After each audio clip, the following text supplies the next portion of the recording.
निर्भीड निष्पक्ष उटंकनाचा बुलंद आवाज, राजसत्ता न्यूज। साकूर गावात मोबाईल शोरूमचे भव्य दालन। पैसे नाहीत, चिंता कशाला, अगदी अल्प दरात घेऊन जा आपला आवडता आयफोन। यासाठी एकदा अवश्य भेट द्या जय माता दी मोबाईल शॉपी। या ठिकाणी मोबाईल रिपेअरिंग तसेच सर्व सॉफ्टवेअर व हार्ड डिस्कचे काम अगदी अल्प दरात करून मिळेल। ठिकाण साकूर बस स्टँड समोर साकूर। संपर्क 98 90 31 50 50।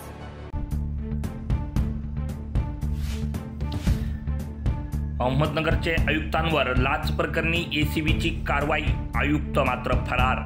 अहमदनगर महानगरपालिका आयुक्त डॉक्टर पंकज जावळे यांच्यावर एसीबीने ही कारवाई केली आहे। बांधकाम परवानगी देण्यासाठी आयुक्त जावळे यांनी 8 लाखांची लाच मागितली होती। विशेष म्हणजे जावळे यांनी आपल्या कार्यालयातील लिपिक देशपांडे नावाच्या व्यक्तीच्या मार्फत ही लाच मागितली होती। संबंधित व्यक्तीला लाच देण्याची इच्छा नसल्यानं त्यांनी एसीबी कार्यालयात तक्रार दिली होती आणि त्यानंतर ही कारवाई करण्यात आली आहे। तर या प्रकरणी अहमदनगरच्या तोफखाना पोलीस ठाण्यात गुन्हा दाखल करण्याची प्रक्रिया सुरू आहे।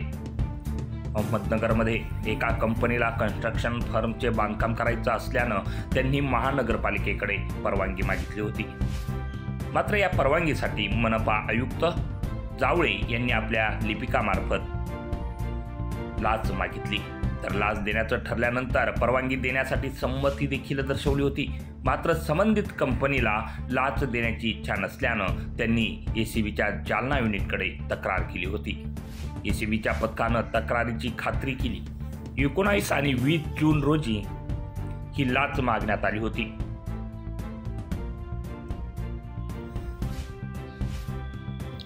जावळे यांनी लाच मागितल्याचं निष्पन्न झाल्यानंतर पथकानं कारवाईसाठी आज 27 जून रोजी सापळा रचला होता।